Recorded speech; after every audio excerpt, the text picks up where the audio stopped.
अखबार और टीवी चैनलों में हाल ही में प्रकाशित हुए फलोदी सट्टा बाजार के आंकड़ों में आपने बीजेपी को 300 प्लस सीटें मिलने का अनुमान तो देखा ही होगा, जो बिल्कुल बायस लगता है।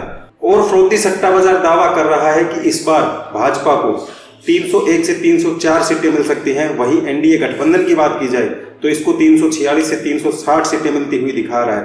तो चलिए चर्चा करते हैं कि कैसे ये दावा झूठा साबित होगा, और अगर हम इसको कंजर्वेटिव अप्रोच के साथ भी इसको आधार माने तो इस बार बीजेपी 99 से 100 सीटें देश भर से हारती हुई दिखाई दे रही है।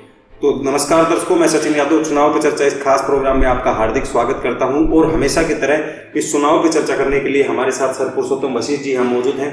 तो सर, जैसा मैंने दर्शकों को बताया कि कंजर्वेटिव आधार भी ले तो बीजेपी को 90 से 100 सीटों का जो नुकसान होता हुआ दिखाई दे रहा है, वो किस किस राज्य में और कैसे ये दावा जो है झूठा साबित हो सकता है, तो इसके ऊपर अपनी राय जो है दर्शकों के सामने रखो। देखिए दर्शकों, सबसे पहले हम आपको बता दें कि देखो, फलोदी सट्टा बाजार ने हाल ही में एक रिपोर्ट प्रकाशित करी है। देखो, आपने अखबार में भी देखा होगा, रेडियो में हो सकता है या एफएम पे आपने सुना होगा, या फिर आप टीवी के न्यूज़ चैनलों में आपने देखा होगा कि बीजेपी की सीटें 300 प्लस फलोदी का सट्टा बाजार दिखा रहा है और 346 से 360 सीटें आपके एनडीए गठबंधन को जीतता हुआ बता रहा है। लेकिन आज का वीडियो मुख्य तौर पर यह होने जा रहा है कि फलोदी का सट्टा बाजार इस बार कैसे गलत साबित होगा, और गलत साबित होते हुए इस बार रिजल्ट्स कुछ बेहद ही अलग देखने को मिलेंगे। एक आपको उदाहरण में अगर दूं तो हाल ही में आईपीएल के फाइनल को लेकर फलोदी सट्टा बाजार ने एक भविष्यवाणी जारी करी थी, जिसमें यह बताया था कि एसआरएच इस बार आईपीएल का विजेता होगा। लेकिन भविष्यवाणी बिल्कुल उलट हुई और केकेआर आराम से मैच को जीत गया। तो इसी प्रकार से इस बार हम आपको बताएंगे कि कैसे फलोदी का सट्टा बाजार गलत होता हुआ आपको दिखेगा, और हम बिल्कुल कंजर्वेटिव अप्रोच के आधार पर भी बताएं तो बीजेपी को आराम से 90 से 100 सीटों का नुकसान होने जा रहा है। कैसे ये नुकसान होने जा रहा है, राज्यवार हम चर्चा करते हैं। बीजेपी का नुकसान इससे भी कहीं ज्यादा हो सकता है। इस पर हमने मिनिमम ही अप्रोच लिया है, तो मिनिमम अप्रोच के आधार पर हम आपको बताते हैं कि बीजेपी कहां पर इस बार रुकने वाली है। तो चलिए सबसे पहले सबसे बड़े राज्य उत्तर प्रदेश से शुरू करते हैं। तो उत्तर प्रदेश में 80 लोकसभा सीटें आती हैं। बीजेपी इस यहां पर पिछले बार 62 जीतने में कामयाब रही थी, और इस बार समीकरण जितने भी आ रहे हैं लग रहा है कि बीजेपी आराम से 50 तक पहुंच जाएगी वहां पर।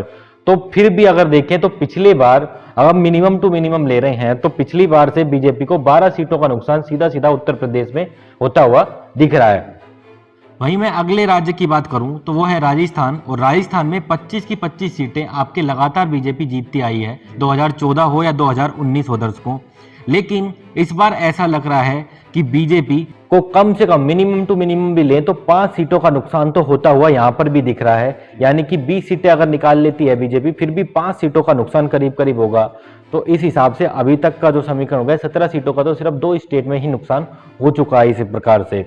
वहीं अगर अगले राज्य की तरफ बढ़े तो वह है हरियाणा, और हरियाणा में 10 लोकसभा सीटें आती हैं, और 10 लोकसभा सीटों में से बीजेपी लगातार 10 जीतती आई है पिछला इतिहास देखें तो। लेकिन इस बार हम अगर मिनिमम टू मिनिमम भी लें तो 5 सीटों का नुकसान तो कहीं भी नहीं जा रहा है हरियाणा में भी। तो 5 सीटों का नुकसान आप ये और जोड़ दीजिए, तो 5 सीटों का नुकसान अगर बीजेपी को हो रहा है तो टोटल 22 सीटों का नुकसान सिर्फ 3 स्टेट में अभी तक हो चुका है। तो जो पिछली बार बीजेपी का जो नंबर था 303 का, और जो एनडीए का नंबर था 349 का, उसमें से 22 नंबर तो सीधा सीधा 3 स्टेट में ही कम हो गया है, जबकि हमने अप्रोच जो अपनाई है वो कंजर्वेटिव है। तो दर्शकों, जैसा सर ने आपको 3 राज्यों का हाल बताया, और साथ में जो आईपीएल फाइनल को लेकर फलोदी सट्टा बाजार के द्वारा जो भविष्यवाणी की गई थी उसको कोट करते हुए बताया कि हमेशा फलोदी सट्टा बाजार 100% सही नहीं हो सकता। और यहाँ पे ये भी बताया कि इन स्टेटों में इतनी सीटों का नुकसान इस बार जो है कंजर्वेटिव आधार माने तो भी बीजेपी का होता हुआ दिखाई दे रहा है। इसके बाद सर, जैसे बाकी भी जो स्टेट है उनमें मेन रूप से अगर देखा जाए जहाँ बीजेपी 100% जो है अपना परफॉर्मेंस दिखाई है अब तक, तो उन स्टेटों को अगर पहले हम यहाँ पे जानना चाहें कि कौन कौन से स्टेट है और उनमें कितना कितना नुकसान अगर बीजेपी को उठाना पड़ सकता है, तो वो जो है एक बार दर्शकों के सामने आप साझा करें। देखो, अगला राज्य आता है दिल्ली, और दिल्ली में भी 7 की 7 सीटें बीजेपी जीतती आ रही है। लेकिन इस बार अगर कंजर्वेटिव अप्रोच यहाँ पर भी अपनाएं, और आपने देख रहे होंगे कि केजरीवाल जी का इम्पैक्ट बहुत बड़ा दिखाई दे रहा है। जैसे ही वो जेल से बाहर आए तो केजरीवाल जी ने कुछ ऐसी बातें कही जिसके बाद बीजेपी भी बैकफुट पर आ गई और उनको भी उनके बयान पर लगातार सफाई देने पड़ी। मैं बात कर रहा हूं चाहे वो योगी आदित्यनाथ जी को अपनी चेयर से हटाने की बात हो या फिर अमित शाह जी को प्रधानमंत्री बनाने की बात हो। यानी कि साफ साफ था कि केजरीवाल जी जिस दिन से निकले हैं जेल से वो सीधा सीधा बीजेपी पर बड़ा हमला कर रहे हैं और बीजेपी को पछाड़ते हुए दिख रहे हैं। एक राजनीतिक माइंड जैसे काम करता है, एक सुलझा हुआ नेता जिस तरीके से दाव खेलता है उस तरीके से दाव खेलते हुए वो आपको दिखे हैं और उन दावों में कहीं ना कहीं बीजेपी फंसती हुई दिखी है, क्योंकि एक एक बयान पर चार चार बार उनकी सफाई आई है। जब सफाई राजनेताओं की आती है तो उसका मतलब ऐसे ही नहीं होता। उनका ये लगता है कि जब उनके वोट पे चोट हो रही हो तभी वो सफाई देते हैं। तो ये चोट होती हुई वहां पर भी दिख रही है। और कम से कम अगर हम लें तो 3 सीटों का तो नुकसान आराम से दिल्ली में बीजेपी को होने जा रहा है। यानी कि जो 7 सीटें आती थी वो 4 पर सिमट कर रह जाएगी बीजेपी। तो यानी कि यहाँ पर जो नुकसान हो गया है वो 25 का हो गया है। अब अगले राज्य, जैसे आपने कहा कि पहले फुल सीटों वाले राज्यों को सर ले लीजिए, तो सब अगले राज्य की तरफ मैं बढ़ूं तो वो है उत्तराखंड। और उत्तराखंड में भी ऐसा ही परफॉर्मेंस बीजेपी का लगातार रहा है, 5 की 5 सीटें जीतती आई है। लेकिन अब यहाँ पर अगर कंजर्वेटिव अप्रोच अपनाएं तो हम 1 सीट का लॉस ही मान रहे हैं सिर्फ। वैसे लॉस इससे ज्यादा भी बढ़ सकता है, उत्तराखंड में 2 या 3 तक भी जा सकता है। तो अगर 1 सीट का नुकसान हम यहाँ पर भी लें तो अनुमान 26 तक जाकर पहुंच चुका है। और अगर हिमाचल प्रदेश की बात करें तो हिमाचल प्रदेश में भी 4 लोकसभा सीटें आती हैं और 4 सीटों में से बीजेपी 4 की 4 लगातार जीतती आ रही है। और हम यहाँ पर भी 1 सीट का लॉस होते हुए मान रहे हैं, यानी कि 1 सीट और। तो यहाँ पर अगर हमने करीब करीब 6 राज्यों की बात कर ली और 6 राज्यों में से 27 सीटों का नुकसान तो पिछली बार के अनुमानों से हो चुका है। जो बीजेपी का अनुमान था 303 का, वहां से 27 नंबर पीछे तो बीजेपी सिर्फ 6 राज्यों में ही आ चुकी है। वहीं अगले राज्य अगर गुजरात की बात की जाए, जो प्रधानमंत्री जी का गढ़ भी है और गृह मंत्री जी भी वहीं से आते हैं, तो वहां पर भी बीजेपी का परफॉर्मेंस ऐसा ही रहा है 100% वाला। 26 की 26 सीटें वहां पर जीतती आई है बीजेपी लगातार, जैसा कि वहां पर 26 सीटें हैं। और इस बार ऐसा लग रहा है कि मिनिमम टू मिनिमम भी लें तो 24 सीटें ही बीजेपी वहां पर जीत पाएगी। 2 सीटों का नुकसान तो यहां पर भी होता हुआ दिख रहा है। तो यानी कि ये आंकड़ा पहुंच जाता है आपका 27 से लेकर 29 तक। और अब चलते हैं बिहार की तरफ। वहां पर 100% तो समीकरण नहीं था, लेकिन 98% तो बीजेपी का जीत का रेशो था। 40 सीटें वहां पर आती हैं और 39 सीटें जीतने में बिहार में बीजेपी कामयाब हुई थी। लेकिन इस बार समीकरण बिल्कुल बदल चुके हैं और इस बार अगर मिनिमम भी माने तो बीजेपी 25 पर ही आकर रुक पाएगी या उससे भी नीचे जा सकती है, पर हम 25 मानकर चल रहे हैं। तो करीब करीब 19 सीटों का नुकसान यहाँ पर भी होता हुआ दिख रहा है। जो हमारा नंबर आया था 29, अब वो सीधा सीधा 48 हो चुका है। जब हमने सिर्फ 8 राज्यों की अब तक बात करी है और हमारा नंबर जो टोटल नुकसान का है वो 48 सीटों तक पहुंच चुका है, तो दर्शकों आप ही अंदाजा लगा लीजिए कि फलोदी का सट्टा बाजार कैसे सच हो रहा है। अभी तो आगे और भी राज्य की तरफ हम बढ़ेंगे और आपको बताएंगे कि कैसे आराम से भी लेके चलें तो 100 सीटों का नुकसान तो बीजेपी को आराम से हो रहा है। देखो अगले राज्य की तरफ मैं बढ़ूं तो वह है महाराष्ट्र। और महाराष्ट्र एक बहुत बड़ा अपसेट करने जा रहा है इस बार बीजेपी को, जैसे समीकरण लग रहे हैं। वहां से बड़े बड़े नेता चुनाव हार रहे हैं। उसका वीडियो आपके सामने हम जल्द ही लेकर आएंगे, जिसमें हम बताएंगे कि महाराष्ट्र और देश के अन्य कोनों से हमने एक वीडियो अभी बना दिया है जिसमें हमने 11 नेताओं की बात करी थी, और उसका पार्ट 2 आने जा रहा है जिसमें हम बताएंगे कि कौन और बाकी के जो बीजेपी के बड़े नेता हैं जो इस बार चुनाव हार सकते हैं। और महाराष्ट्र में लगभग 41 सीटें जीतने में बीजेपी पिछली बार या एनडीए गठबंधन कामयाब रहा था। 48 वहां पर टोटल सीटें हैं और 48 सीटों में से इस बार ऐसा लग रहा है कि बीजेपी 21 तक, अगर मिनिमम कंजर्वेटिव अप्रोच अगर हम ले लें तो सिर्फ 21 सीटों तक पहुंचने में कामयाब होगी। यानी कि करीब करीब 20 सीटों का नुकसान वहां पर होता हुआ दिख रहा है। लेकिन दर्शकों मैं आपको बता दूं कि बीजेपी का जो नुकसान है ये इससे बहुत आगे अब की बार जाने वाला है महाराष्ट्र में। जैसे समीकरण 5वें चरण के चुनाव के बाद वहां पर निकल के आ रहे हैं, कहा जा रहा है बीजेपी को इस बार डबल डिजिट तक पहुंचने भी बड़ी मुश्किल होगी वहां पर। और इस बार अगर इसकी 20 सीटों का अगर जोड़ दिया जाए तो टोटल जो लॉस का जो समीकरण है वो 68 हो जाता है। वहीं अगर अगले राज्य कर्नाटका की तरफ बढ़ें तो कर्नाटका में 28 लोकसभा सीटें आती हैं और 28 सीटों में से बीजेपी 25 जीतने में पिछली बार कामयाब रही थी। और इस बार ऐसा लग रहा है कि यहाँ पर भी समीकरण बिल्कुल ही बदल चुके हैं और बीजेपी यहाँ पर जो डबल डिजिट की बात मैं कर रहा हूँ यहाँ पर भी पहुँचना बहुत मुश्किल होगा। हम मान रहे हैं कि मिनिमम टू मिनिमम बीजेपी को ऐसा कहा जा रहा है कि 5 तक भी बीजेपी पहुँच सकती है यहाँ पर, लेकिन हम मान रहे हैं कि 9 सीटें यहाँ पर आ जाएंगी, तो करीब करीब 15 का नुकसान यहाँ पर भी होता हुआ आपको दिख रहा है। तो इस हिसाब से 83 सीटों का नुकसान यहाँ तक हो चुका है। अब चलते हैं पंजाब की तरफ, और पंजाब में टोटल सीटें आती हैं 13, और 13 में से 2 सीटें जीतने में बीजेपी पिछली बार कामयाब हुई थी। इस बार ऐसा लग रहा है कि एक सीट शायद वो निकाल ले। हम मिनिमम अप्रोच को लेकर चल रहे हैं, कंजर्वेटिव अप्रोच को लेकर चल रहे हैं, तो हम मान रहे हैं 2 में से एक सीट शायद जीत जाएगी। लग तो ऐसा रहा है कि एक भी नहीं जीतेगी, पर एक सीट हमने मान ली, तो एक सीट का नुकसान यहाँ पर भी हो गया। देखिए अगले अगर राज्य की जो एक बहुत बड़ा राज्य है उसकी बात करें, वो है बंगाल, और बंगाल में 42 लोकसभा सीटें आती हैं, और वहाँ पर बीजेपी 18 जीतने में पिछली बार कामयाब हुई थी। इस बार ऐसा लग रहा है कि 15 तक बीजेपी पहुंच जाए, वो बहुत बड़ी बात होगी। ये भी हम कंजर्वेटिव अप्रोच के आधार पर ले रहे हैं, यानी कि मिनिमम 3 सीटों का नुकसान तो वहाँ पर भी होने जा रहा है, और 84 हमारा जो लॉस था वो हो चुका था। अब ये 3 सीटें और जोड़ दें तो 87 तक हमारा समीकरण पहुँच गया है। वहीं अगर कश्मीर की बात करें तो कश्मीर में 6 लोकसभा सीटें आती हैं, और 6 लोकसभा सीटों में बीजेपी 2 जीतने में पिछली बार कामयाब हुई थी। इस बार ऐसा लग रहा है कि वहां पर खाता भी नहीं खुलेगा। ये भी कंजर्वेटिव अप्रोच है हमारी, तब यहाँ पर भी 2 सीटों का नुकसान होता हुआ दिख रहा है। 87 और 2 हो गए हैं 89 सीटें, यानी कि 89। अगले राज्य अगर हम बात करें, छोटा सा राज्य है और हमारे समीकरण को हम 90 तक ले जाते हैं, वो है लद्दाख। वहाँ पर एक सीट थी, और एक सीट जीतने में बीजेपी पिछली बार कामयाब रही थी। इस बार यहाँ पर खाता नहीं खुलेगा, और ये सीट इंडिया गठबंधन जीत जाएगा, और ये समीकरण पहुंच जाता है 90। अब बचती हैं सिर्फ 9 सीटें, जो हमने बताया था कि 99 से लेकर 100 तक का लॉस होने वाला है। उन राज्यों में आता है चंडीगढ़, बीजेपी के खाते में ये सीट थी, इस बार इंडिया गठबंधन के खाते में चली जाएगी। मध्य प्रदेश अगला राज्य है, वहाँ पर 29 लोकसभा सीटें आती हैं, और बीजेपी 28 जीतने में कामयाब हुई थी। इस बार ऐसा लग रहा है कि 25 तक ही पहुंच पाएगी, 3 का लॉस वहां पर हो जाता है। तो इस प्रकार 4 सीटें हो गई, 94 सीटें हो चुकी हैं अभी तक। और फिर आता है छत्तीसगढ़। छत्तीसगढ़ में 11 सीटें आती हैं, और बीजेपी 9 जीतने में पिछली बार कामयाब हुई थी। इस बार ऐसा लग रहा है कि 8 तक पहुंच जाएंगी। एक नुकसान यहाँ पर भी हम मान लेते हैं 95। वहीं अगर अगले राज्य अगर झारखंड की बात करें तो झारखंड में 14 लोकसभा सीटें हैं, और 11 बीजेपी जीतने में पिछली बार कामयाब हुई थी। इस बार ऐसा लग रहा है कि 8 तक पहुंच जाएगी मैक्सिमम, और यहाँ पर भी आपको 3 सीटों का नुकसान होता हुआ दिख रहा है। 94 और 3 97 सीटें का नुकसान हो चुका है यहाँ तक। आप एक अगले राज्य मणिपुर की बात करें तो मणिपुर में बीजेपी 1 सीट जीतने में कामयाब रही थी पिछली बार, 2 सीटें वहां पर आती हैं टोटल, और 1 सीट का नुकसान यहाँ पर भी हम मान के चल रहे हैं कि वहां पर होने जा रहा है, जो 1 सीट उन्होंने जीती थी। तो 98 सीटों तक का नुकसान आपके मणिपुर तक हो चुका है। तो अगर असम की बात करें तो वहां पर 14 लोकसभा सीटें आती हैं, 9 बीजेपी जीतने में कामयाब रही थी। 1 सीट का लॉस इस बार वहां पर भी हो सकता है, और यहाँ पर सीधा समीकरण पहुंच जाता है 99। तो देखो दर्शकों, असम तक मैंने आपको हाल बताया ऐसे राज्यों का जहां पर बीजेपी को नुकसान हो सकता है।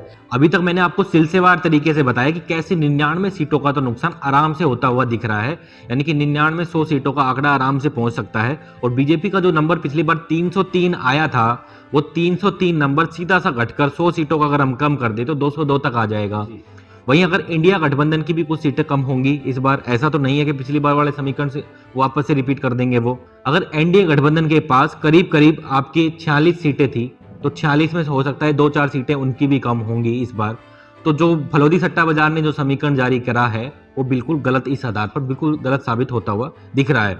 अगर आप ये माने कि बीजेपी ये कह रही है कि हम साउथ से ये सीटों को रिकवर कर लेंगे, अगर 99 में से हम 15-20 सीटें जोड़ भी दें और भी जोड़ दें, तो मान लो 15-20 सीटें मैक्सिमम ले सकते हैं वो साउथ से, तो भी ये नंबर जो है उनका मैक्सिमम 253 तक ही पहुंच पाएगा।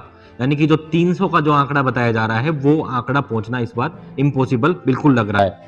तो दर्शकों, जैसा सर ने आपको बताया कि बीजेपी को लेकर कैसे सीटों का हाल हमें राज्यवार क्रम में देखने को मिल सकता है, और साथ जो राजनीति को लेकर कयास लगाए जा रहे हैं वो भी आपको बातें जो है सर ने बताई। लेकिन यहाँ पे मैं सर से एक बात और पूछना चाहूंगा कि सर बीजेपी को लेकर अभी क्या क्या स्थिति बनती हुई दिखाई दे रही है, क्योंकि अगर फरोदी सट्टा बाजार के जैसे आधार माने जिसने बहुत ज्यादा सीटें जो है वो दिखाई, वो कहीं ना कहीं अब इन आंकड़ों की जैसे अपने सामने जो आंकड़े आए इनमें कहीं ना कहीं वो फेल हो गया। तो आगे जो है किस प्रकार के समीकरण जो है वो बीजेपी को लेकर बनते हुए दिखाई दे रहे हैं। देखिए दर्शकों, मैंने आपको सिलसिलेवार तरीके से बताया कि किस राज्य में मिनिमम भी अगर अप्रोच पकड़ें तो कितना लॉस हो सकता है। आपको भी लगता होगा, अगर आप भी किस राज्य से वीडियो देख रहे हैं, तो हमने जो आंकड़ा हमने पकड़ा है वो बहुत मिनिमम पकड़ा है, उससे कहीं आगे नुकसान होता हुआ दिख रहा है। अगर मिनिमम नुकसान को पकड़ें तो बीजेपी 253 तक समेटती हुई दिख रही है। जैसे मैंने बताया कि 99 सीटें आपको बताई, अगर साउथ से 15-20 सीटें भी आ जाती हैं तो करीब करीब ये 15-20 इसमें से ऐड कर दें, 202 का नंबर आया था, 46 सीटें आप अदर्स की और जोड़ दीजिए तो आपका 248 का आंकड़ा हो गया है। और अगर आप 15-20 सीटें और जोड़ देते हैं तो बीजेपी का आंकड़ा 260 के करीब जाकर कई बार आप पर रुकता है। तो इस हिसाब से ये जो आपका है ये बहुत अच्छी स्थिति में अगर बीजेपी रहती है तो ये स्थिति उत्पन्न हो सकती है कि बहुमत तक बीजेपी नहीं पहुंचने जा रही है, बहुत अच्छी स्थिति होती है भी तो। लेकिन हमने जैसे अगर महाराष्ट्र जैसे एरिया को देखें, फिर एक आप कर्नाटका में चले जाएं तो वहाँ पर स्थिति और भी बिगड़ेंगी इस बार, ऐसा लग रहा है। तो अगर वो स्थिति होती है तो बीजेपी 250 पर ही सिमटेगी, यानी बीजेपी या एनडीए गठबंधन आपका, और बीजेपी तो 200 से नीचे जा सकती है इस बार, ऐसे समीकरण बन रहे हैं। मैं आपको दर्शकों 3 समीकरण बताने जा रहा हूँ एनडीए के किस किस तरीके से हो सकते हैं। अगर सबसे अच्छी स्थिति होती है तो ये समीकरण इनका जाकर बैठेगा 253 से लेकर 263 तक। वहीं अगर बीच की स्थिति होती है तो ये जो समीकरण है आपका बैठेगा 240 से लेकर 253 तक। और अगर सबसे बुरी स्थिति होती है, जो मैक्सिमम टू मैक्सिमम अगर होगा, तो बीजेपी या एनडीए गठबंधन 235 से 240 के बीच में रुकने जा रहा है। उससे नीचे शायद बीजेपी या एनडीए गठबंधन नहीं आएगा। बीजेपी जा सकती है पर एनडीए गठबंधन इससे नीचे नहीं जाने वाला है, ये हम आपको श्योर कर दे रहे हैं।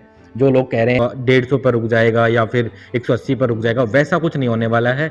लेकिन बीजेपी हो सकता है कि 180-190 पर रुक जाए, पर एनडीए गठबंधन आपको बुरी से बुरी स्थिति में भी 235 तक पहुंचता हुआ आपको दिखेगा। पर लेकिन ये मेन वीडियो था फलोदी सट्टा बाजार पर, और हमने कह दिया कि फलोदी सट्टा बाजार जो पूर्ण तरीके से इस बार गलत होगा।